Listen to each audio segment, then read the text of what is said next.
Gasulga. May mga magulang ka pa ba? Do you have parents? Yeah, pero hindi ko totoong magulang. Ah, bakit? Ampun lang po ako.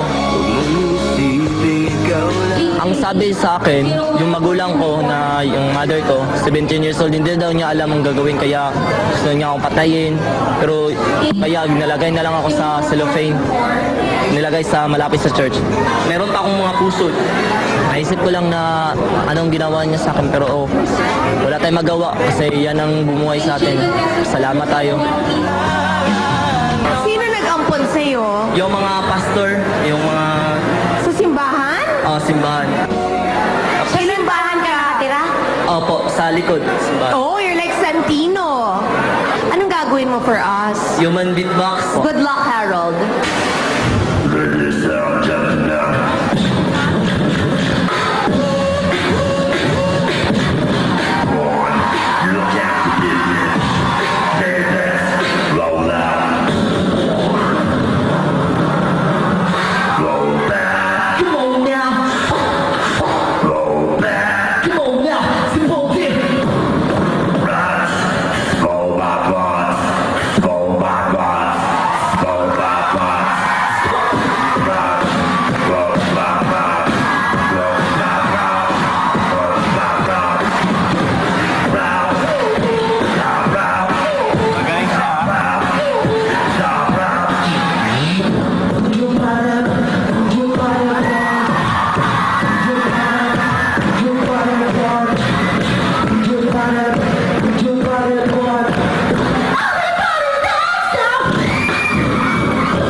Siguro, ang impluensya ng mga pastor dahil parang, Galing sa puso. buhay ang dugo ko.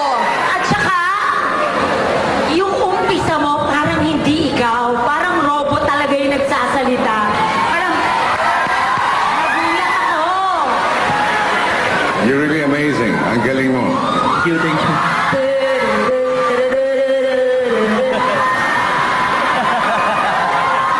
Friendship, let's go! Yes! Sabi na ng boss namin, amazing ka eh. Di yes na yes! Thank you. So yes, too, for me. Isa ulit yung Kelly and Luis!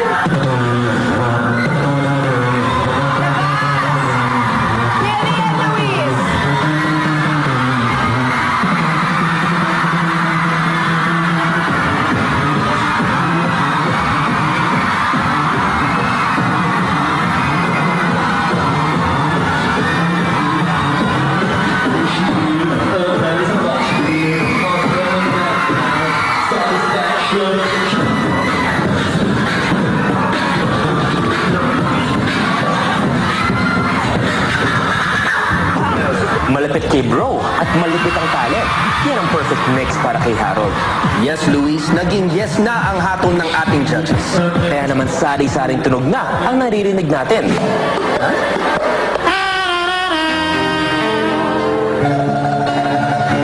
Abangan na lang natin sa pagbabalik ng Pilipinas Got Talent.